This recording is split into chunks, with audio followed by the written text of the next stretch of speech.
The morning Zara Mensah found her front door unlocked, she stood in the hallway for 3 full minutes, telling herself she had simply forgotten to lock it the night before. She was a person who locked her door. She had been a person who locked her door since she was 9 years old in Kumasi, when her mother had pressed a key into her hand on the first day of school and said, "A home is only safe when it knows it is being kept." She had carried that instruction across continents, carried it through 2 universities and 4 apartments, and the move to Seoul 3 years ago, and she had never once in her adult life left her front door unlocked. But people forget things. People are tired. People come home from 12-hour shifts at the translation firm where they are the most junior senior staff member, which is a title that sounds like a contradiction because it is one, and they put down their bags and their takeout containers and their exhaustion. And sometimes they forget to turn a key. She told herself this for 3 minutes, standing in the hallway with her coat still on, and then she went inside and checked every room, which was something she also had never done before, and found nothing, and made herself a cup of tea, and did not mention it to anyone because there was nothing to mention. A possibly unlocked door, a woman who was tired and perhaps careless. Not a story, not anything.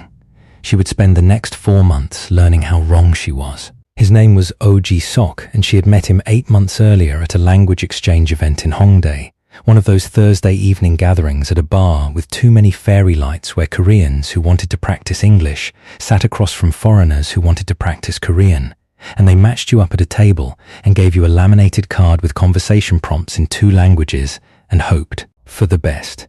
He had been the best, or the version of the best that you encounter at a fairy-lit bar on a Thursday when you are 27 and new enough to a city that meeting anyone who makes you laugh feels like a small miracle. He was funny in both languages, which is a rarer skill than it sounds. The kind of funny that is constructed around the other person's sense of humor rather than its own, the kind that pays attention. He asked good questions, and he listened to the answers, and he had a way of tilting his head when he was thinking that she found, at the time, endearing. They exchanged numbers at the end of the evening. They texted back and forth for 2 weeks with the particular frequency of 2 people who are both enjoying something and are not yet sure what to call it. They went for coffee once, and then dinner, and it was at the dinner that Zara understood, with the specific clarity that comes from being an attentive person paying full attention, that what she felt for him was not what she had thought she felt for him. It was not romantic. It was not the thing that dinner with someone was supposed to clarify in one direction. It was warm and comfortable, and it reminded her of the way she felt around her older brother in Accra, a kind of easy familiarity that she valued and did not want to complicate. She recognized the feeling clearly and trusted the recognition, because she had spent enough time in her own company to know the difference between a feeling she was censoring for convenience and a feeling that was simply, accurately, the truth. She told him at the end of the dinner. She said it directly because she believed in saying difficult things directly. She said, "I want to be honest with you because I think you deserve honesty early, and I enjoy spending time with you very much, but I think what I feel is more like friendship than anything romantic, and I wanted you to know that before either of us builds a different assumption." He had been quiet for a moment, and then he had said, "I appreciate you telling me," and he had smiled the smile of someone who was managing something and intended to manage it with grace, and she had thought, "Good, this is good. This is how 2 adults handle a small and common misalignment of feeling." She had been wrong about many things in her life, but she would eventually understand that this was the most consequential misjudgment she had ever made about another person. Not because telling him was wrong, not because being honest was wrong, because she had looked at his managed smile and his gracious words and had believed both of them completely, and she had not looked at what was sitting underneath. If you were watching this, and you have ever been in a situation where something small and quiet started to feel like it was building towards something you could not yet name, stay with us, because this story does not get smaller. Like this video, subscribe, and leave us a comment telling us when you first felt something was wrong, because sometimes the most important question is not what happened, but when you first knew. The texts continued after the dinner, not in the frequency of before, not with the same energy of 2 people discovering something, but steadily, regularly, the rhythm of someone maintaining a thread of connection. She replied because she had said she wanted friendship and she meant it, and replying to texts is the ordinary labor of friendship, and she could not yet see any reason to stop doing ordinary things. He mentioned her in a social media post 3 weeks later, a photograph from the Hongdae event with several other people, tagged with a caption that described her as the most interesting person he had met all year. She noticed the phrasing and filed it without examining it too closely, told herself it was a generous thing to say, and moved on. He started appearing at places she frequented. The first time, she thought it was a coincidence. Seoul is a city of 10 million people, and coincidence operates with a broader range than you would expect, because familiar faces collect in the places familiar faces go, and she and Jisok moved in overlapping circles through overlapping parts of the city. The cafe near her office, where she stopped on weekday mornings. The bookshop in Mapo-gu, where she went on Saturday afternoons and read for 2 hours before buying whatever she had been reading and could not put down. The running trail along the Cheongjection, where she went 3 evenings a week with earphones in and the specific intention of not thinking about work. The first time, coincidence.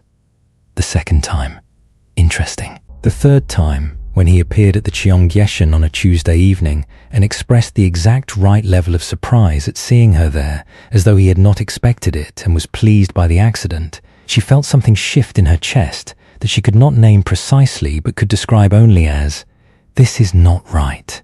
She said nothing.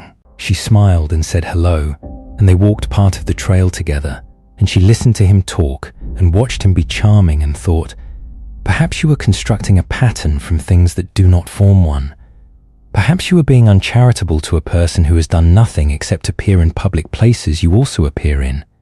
Perhaps the problem is you. This is one of the most sophisticated features of the thing she was walking into, though she did not know yet what it was she was walking into. It depends on the target's reasonableness. It depends on the fact that reasonable people extend charitable interpretations to ambiguous situations, and that someone with bad intentions can move very comfortably inside the space that charitable interpretation provides for a long time before the ambiguity resolves itself into something that can no longer be read 2 ways. She mentioned it to her roommate Efwa, a Ghanaian ceramics student who had been in Seoul for 2 years longer than Zara and who possessed the specific observational precision of an artist, which is to say she noticed things at the level of texture and shape before she noticed them at the level of meaning. Efwa listened to the account of the 3 appearances and said, "How often does he text you?" And Zara said, 3 or 4 times a week, sometimes more. And Efwa said, "Does he wait for you to reply before he sends the next one?" And Zara said, "Not always." And Efwa was quiet for a moment and then said, "I want you to pay attention. I'm not telling you anything is wrong. I'm telling you to pay attention." Efwa was the most accurate person Zara had ever known in the matter of things being worth paying attention to. She started paying attention. What she found, when she looked at the texts with the analytical frame of someone examining data rather than conversation, was a structure she had not previously perceived. He texted her most often in the early morning, before 7, and late at night, after 11, which are the hours that establish a rhythmic proximity to the beginning and ending of a person's day. He asked questions that required her to describe her plans and her locations, questions that seemed casual and interested and were calibrated, she now saw, to produce a detailed ongoing picture of where she was and when. He referenced things she had mentioned in passing, minor details from weeks-old conversations, in ways that communicated that he had kept and organized everything she had ever told him. She counted the texts from the previous 2 months. There were 211. She had sent 64 replies. She sat with those numbers for a long time. 211 messages sent, 64 received. A ratio that told a story she did not want to be the subject of, but could no longer pretend not to be reading. She stopped replying. Not dramatically, not with an explanation, not with a conversation that she did not yet know how to have safely, but simply and practically, the way you stop doing something that you have realized is not working the way you believed it was. She let 2 days pass without a reply, and then 3, and then 5. He sent 19 texts in those 5 days. The 19th text said, "I know you're there. I can see when you've been online. I just want to know you're okay." She read it 4 times. "I know you're there. Not, I hope you're okay. I haven't heard from you in a few days. I know you're there." The sentence was not worried. It was informational. It was a man telling a woman that he was watching the timestamps of her online status and using them to confirm her presence, and framing the surveillance as concern. She put her phone face down on the table and called Ifwa from the landline. Ifwa came into the living room and Zara showed her the 19 texts and the ratio and the message about knowing she was there, and Ifwa read everything in order without speaking and then said, "I am going to make us tea and then we are going to talk about this carefully." And the fact that Ifwa used the word carefully rather than calmly told Zara everything she needed to know about how Ifwa was assessing what she had just read. What they talked about over that tea was not what to do yet. It was what they were looking at. Ifwa, who had studied art in Accra and in Paris before coming to Seoul, and who had, as a consequence of her particular education, a framework for understanding how a thing is built before it is understood, said, "This is not new. This started before you said no at dinner. This started when he decided what he wanted you to be and began building toward it. Everything since then has been about continuing to build, even though you told him no." Zara thought about that. She thought about the language exchange event and the 2 weeks of texts and the dinner and the managed smile and the gracious words and the text frequency that had never actually decreased after she said what she said, had only changed shape, replaced the frequency of early discovery with the frequency of maintenance, of someone tending a thing they were not willing to let die. She thought, he heard me. He heard exactly what I said at the dinner, and he decided it did not apply. The unlocked front door had been 3 weeks before this conversation. She told Ifwa about it now, and watched Ifwa become very still, in the way she became still when she was processing something she found significant. And then Ifwa said, "Did you have your spare key at that time?" And Zara said, "Yes, it was on my key ring." And Ifwa said, "Where is your key ring now?" And Zara went to get it, and they looked at the spare key together, and it was the right shape, the right age, the right wear pattern. But Ifwa, who noticed things at the level of texture and shape, said, "This key has been cut recently. Look at the edge here. This is new metal. This part should be as worn as the rest of it, and it isn't." Zara looked at the edge of her spare key for a long time. A spare key with recently cut edges on a key ring that had been in her bag every day for months. A bag she set down in the lobby of the language exchange bar. A bag she set down at the cafe near her office. A bag she set down in the bookshop in Mapogu while she browsed the shelves for 2 hours on Saturday afternoons. A bag she set down in front of a man who asked good questions and listened to the answers and had a way of tilting his head when he was thinking.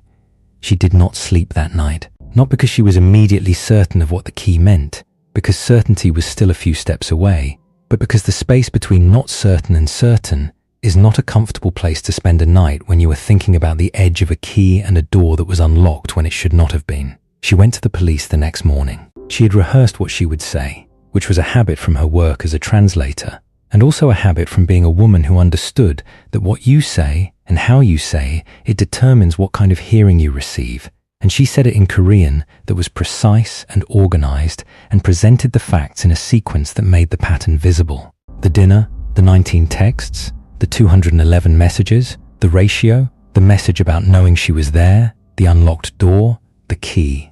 The officer who took her statement was young, younger than Zara, and he listened with the expression of someone who was deciding in real time which category of thing he was being told. She could see him doing this. She could see him weighing the elements against each other, looking for the version of the account that fit a category he had a procedure for. The 19 texts were worrying. The key was speculative. The unlocked door was not evidence of anything. He told her he would note the complaint. He told her she could apply for a protective order if the contact escalated. He told her to keep records. He handed her a pamphlet. She walked out of the police station with the pamphlet in her hand and stood on the pavement and understood something precise and unwelcome, which was that the system she had gone to was not yet seeing what she was seeing, which was the pattern rather than its individual elements, and that the individual elements were not, by themselves, enough to produce action. What was required was escalation. And escalation meant waiting for him to do something larger, something undeniable, something that would fit cleanly into a procedural category. She was being asked, in effect, to wait for it to get worse. She went back to her apartment and changed the locks. She did this herself, with a hardware kit from the home improvement store 2 blocks away, following a tutorial on her phone, working through lunch and into the afternoon until both the front door and the door to her room had new cylinders and new keys that she had not put down in any public place and had not held in front of anyone she was not certain of. She gave a copy to Ifwa and one to her team leader at work, a woman named Song Ji-hyun, who was the kind of manager who treated practical information from her staff as exactly what it was, which is information that requires a response, and who said, "Thank you for telling me, and tell me if it changes." She did not tell her family in Accra.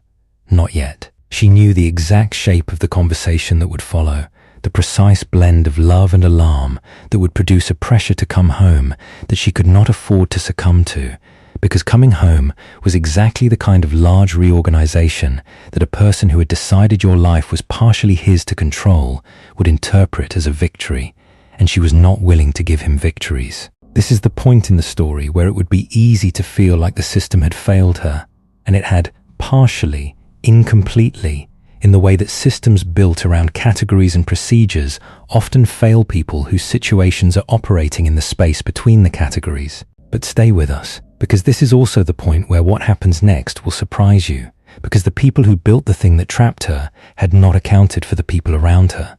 Like this video, if you believe that the people around us sometimes see what the institutions miss, subscribe if you want to know how this ends, because the ending will not be what you expect. Oh Ji-sok made his first undeniable mistake on a Thursday evening in February. Zara was at a gallery opening in Itaewon, the kind of event she attended through her work.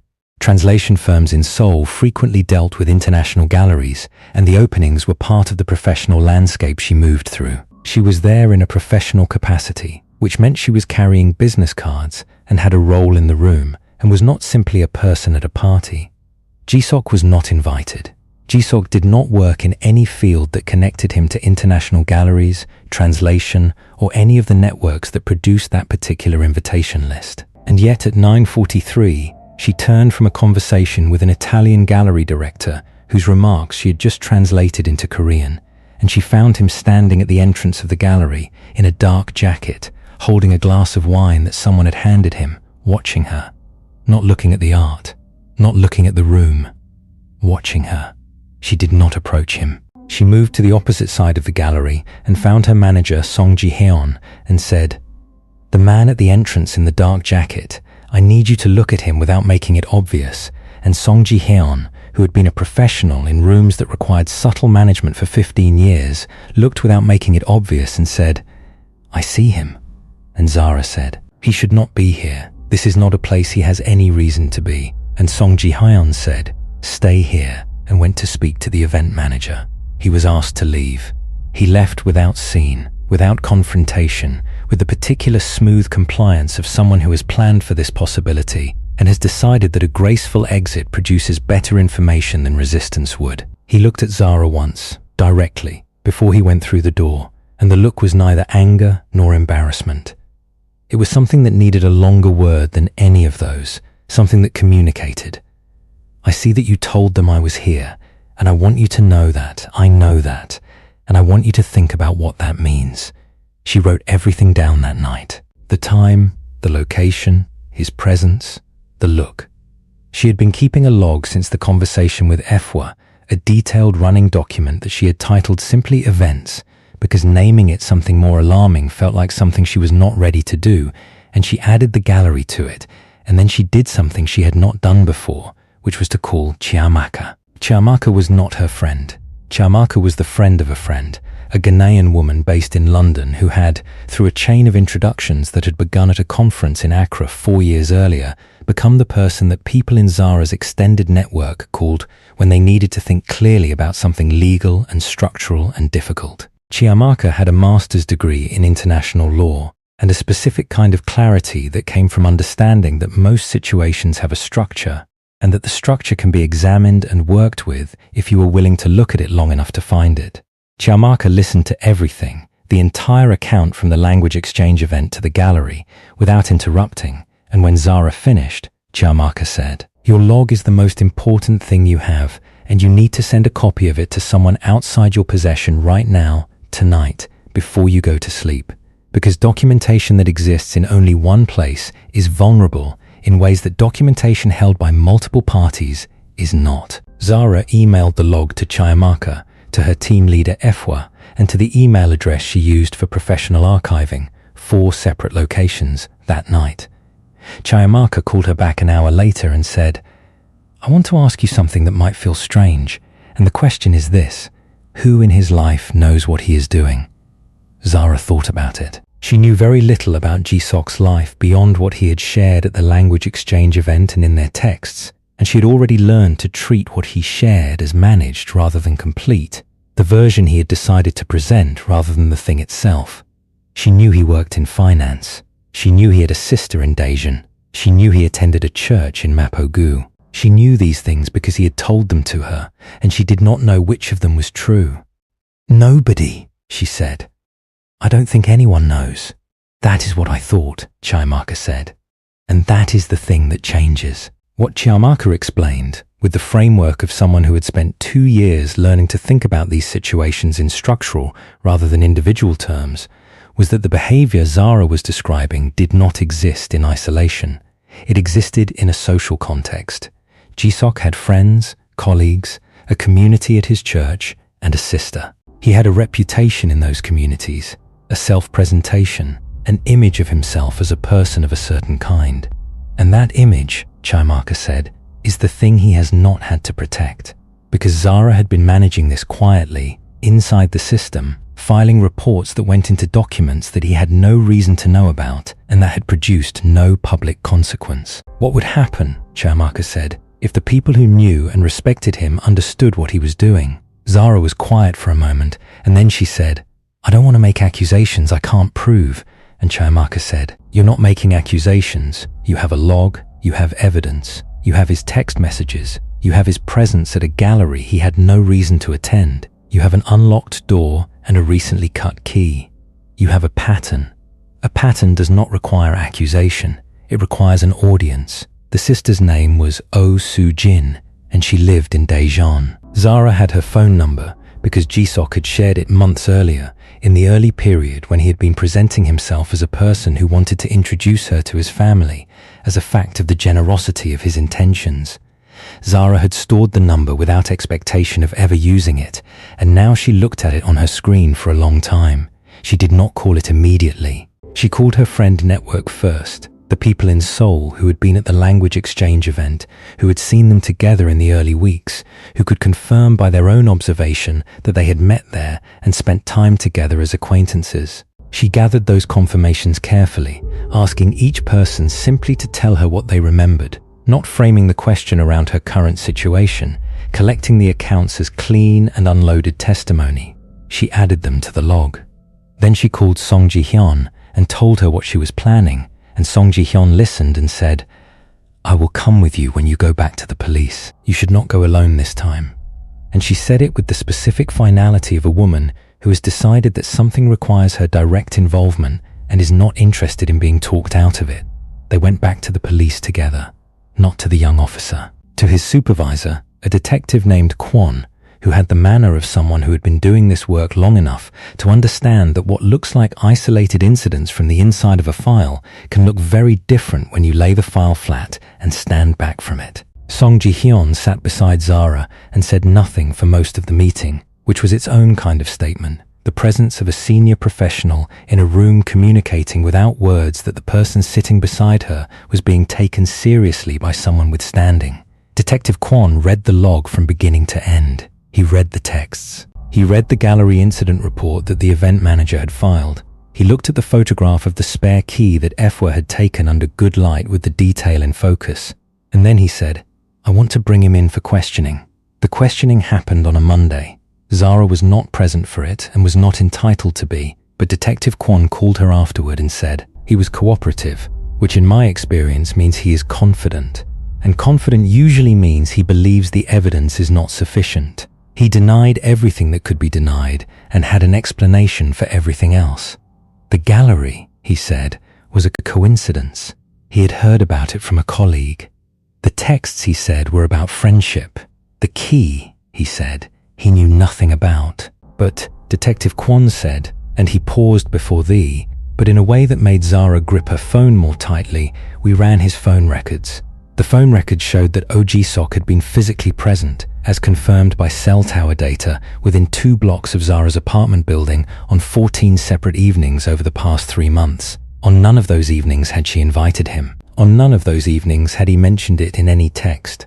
14 evenings, presence documented, silence maintained. And there was something else. The phone records showed a call, 2 weeks after the dinner where Zara had told him what she felt, to a number that traced back to a locksmith operating in the Mapo-gu area, a call that lasted 11 minutes. 11 minutes. The length of time it takes to describe what you need, arrange an appointment, and give an address.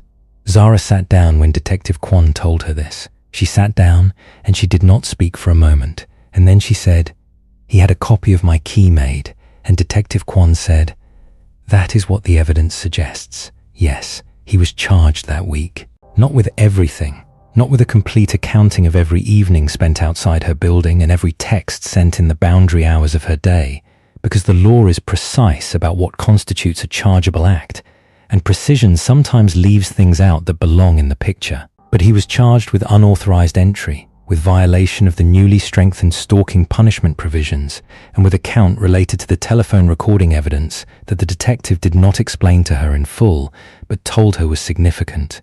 He was charged on a Thursday. On Friday morning, Zara received a text from a number she did not recognize, which was a new number because his original number had been flagged as part of the investigation, and he understood that everything from it was being monitored. The text from the new number said, "I never meant for it to become this." She forwarded it to Detective Kwon within 30 seconds of receiving it. She did not reply. She had nothing to say to a man who had spent 8 months treating her existence as something he was entitled to manage from a distance, and the text itself was its own kind of answer to the question she had never been able to ask out loud, which was whether he understood that what he was doing was wrong. "I never meant for it to become this." Not, "I was wrong." Not, "I understand that I hurt you." Not, "I should not have done any of it." Just this, just the distance between his intention and the outcome, as though the outcome was something that had happened to both of them equally, as though she were a fellow victim of his own lack of foresight rather than the person his lack of foresight had targeted. The text was added to the evidence file. His bail conditions were revised to include a prohibition on any communication, direct or indirect, through any device or number. Soo-jin called Zara on a Sunday afternoon. Zara had not called her. She had decided against it, not because she had changed her mind about the strategy Chiamaka had described, but because the investigation had moved faster than she expected, and the formal process had become the audience. But Ji-sok's sister had found Zara herself, through what chain of connections Zara did not know, and she called, and she said, "I need to speak with you, if you are willing." And her voice had the specific quality of someone who has recently been told something that has reorganized the interior of everything. Zara said yes. They met at a cafe in a neighborhood neither of them lived in, a neutral location that Soo-jin had suggested and that Zara had confirmed with Detective Kwon before agreeing to, because she was no longer making any arrangements without first confirming it was safe. Soo-jin was 6 years older than her brother, and she had, and Zara had noticed immediately, his talent for paying attention without appearing to, the same quality of listening that had made him seem, at the language exchange event, like someone worth knowing. She had it too, but she used it differently, used it the way people use attention when they are trying to understand something rather than to catalogue it. She said, "I knew something was wrong. I did not know what it was. He spoke about you in a way that was not the way you speak about a friend. He spoke about you as though you were something he was waiting for permission to announce. And I asked him once, I said, 'Does she feel the way you feel?' And he said, 'She will.' And I did not examine that answer the way I should have, and I am sorry." Zara looked at her for a long moment. She said, "You don't need to apologize for his actions." And Soo-jin said, "I know, but I am apologizing for the thing I saw and did not pursue, because if I had pursued it, the answer might have changed something earlier." And she said it with the honesty of a person doing an accounting of her own choices, not performing guilt, not looking for absolution, simply being accurate. "She will." Zara turned those 2 words over in her mind on the bus home. Not "she does," not "she might," "she will." The future tense of someone who had already determined the outcome and was simply waiting for reality to arrange itself accordingly.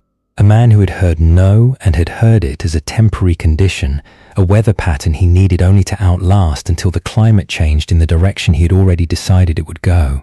She thought about the dinner, about the managed smile and the gracious words. She had read them as acceptance. He had meant them as patience. The trial was scheduled for 4 months after the charges were filed. Zara prepared for it with the help of a victim support advocate through the prosecutor's office, a woman named Lee Seon-hae, who had the particular competence of someone who has guided people through this specific process many times and has developed, from that experience, the ability to make it feel less like an exposure and more like a testimony. There is a difference between those two things that is difficult to articulate but immediately felt in the body of the person giving evidence, and Lee Seon-hae understood how to help a person feel the difference.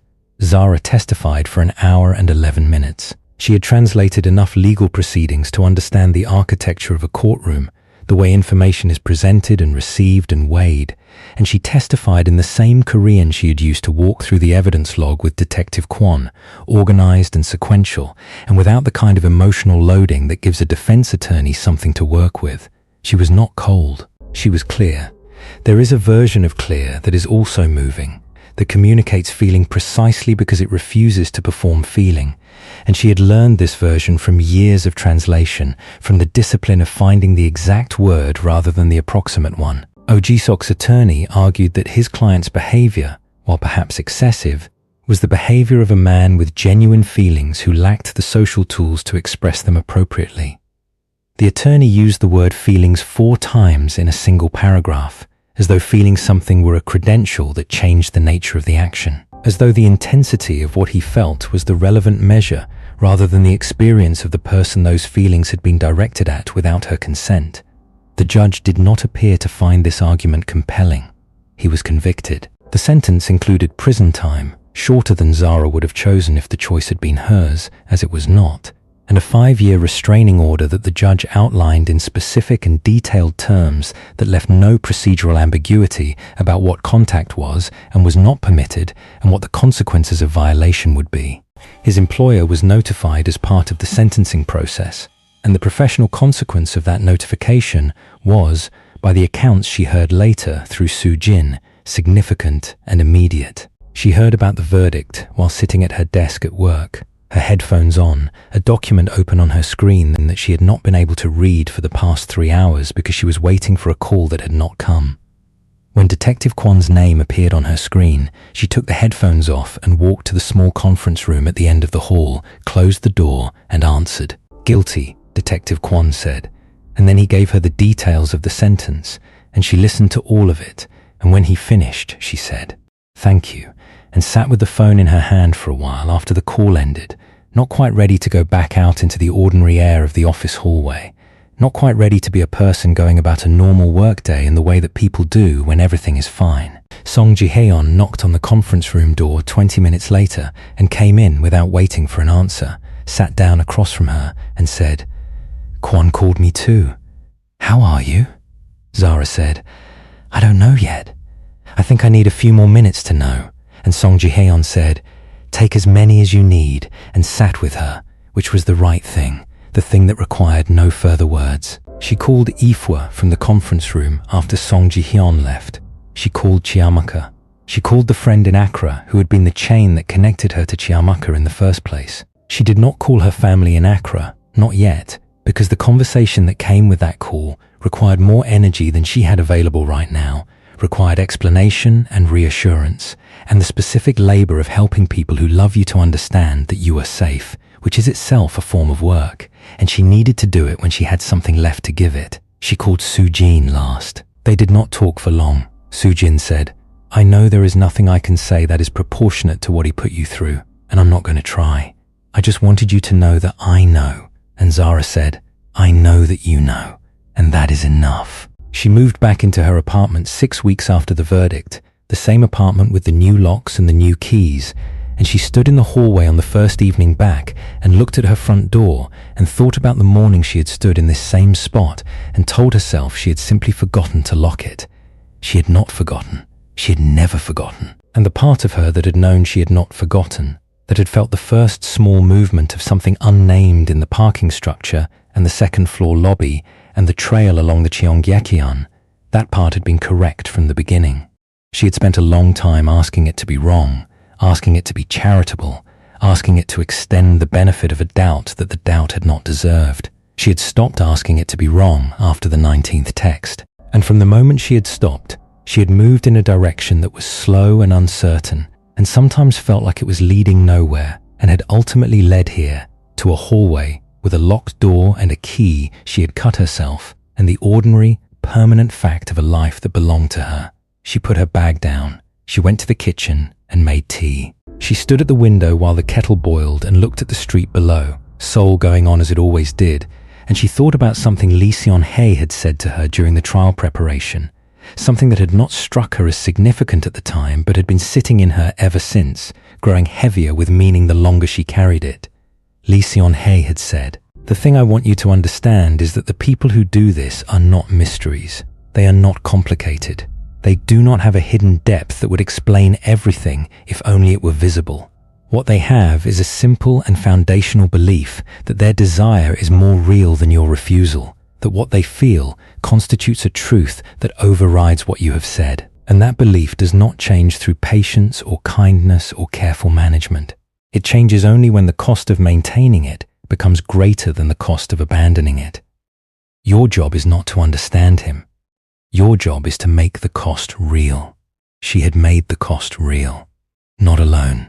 Never alone. She had made it real with Efwa, who noticed the edge of a key, with Song Ji-hyun, who sat beside her in a police station and made her visible, with Chiamaka, who understood the structure and helped her see it, with Lee Seon-hee, who had walked her through the testimony, with Soo Jin, who had called on a Sunday afternoon and told her the truth about the words she will, with Detective Kwon, who had read the log and stood back and seen the pattern for what it was. The kettle boiled. She poured the water and watched the tea spread its color through it, slow and inevitable, and she thought, "This is the part that does not make a good story. Not the verdict, not the sentencing, but this." Standing at the kitchen window, making tea in an apartment that is yours and locked and safe, and feeling the strange, uncinematic weight of what ordinary feels like when you have spent a year fighting to get back to it. It does not feel like triumph. It feels like the absence of a tension that had become so structural to your days that you had forgotten what it was like to exist without it. It feels like remembering, slowly, what it is to wake up in the morning without checking your phone first for something you do not want to find.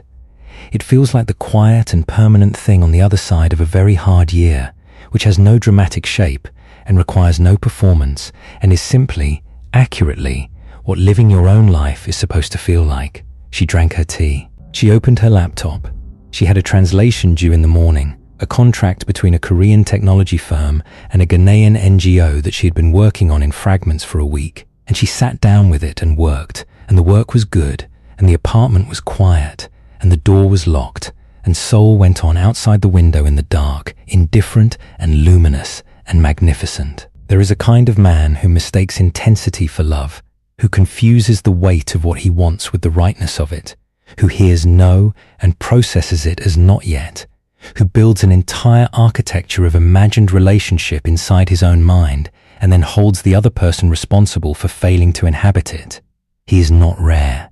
He is not a mystery. He is not someone whose story deserves more space than the story of the person he targeted. Zara Mensah did not save herself by being extraordinary, though she was.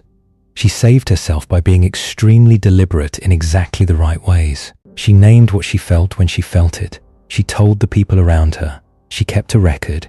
She went back to the institutions that had not helped the first time enough and went better prepared the second. And she did not stop moving in the direction of making the cost real until it was. The people around her did the rest, because that is what the people around you are for, not just to witness what you are going through, but to be the additional weight that the system needs to feel to take the thing seriously, the presence in the room that says, "We see what she sees, and we are not leaving until you see it too." What would you have done? If someone you had been honest with decided that your honesty was simply an obstacle on a timeline he had already written, what would you have done? Would you have kept being charitable to the ambiguous moments, the way she did, until the ambiguity resolved itself into something undeniable? Or would you have moved faster, named it sooner, demanded the institutional response earlier. There is no wrong answer, and there is no version of this question where the answer is, she should have handled it differently. The only person who should have handled it differently is the one who decided, after the dinner, that her answer did not count. Tell us what you think in the comments. Share this story with the people in your life who are teaching themselves not to trust what they feel, who are asking themselves to be more charitable than the situation deserves, who are standing in a hallway on a Monday morning telling themselves they probably just forgot to lock the door. Tell them you did not forget. Tell them, pay attention. Tell them. Say it out loud to the people who will believe you, and do not stop saying it until something moves. That is what this story is for, and we are glad you watched it all the way to the end.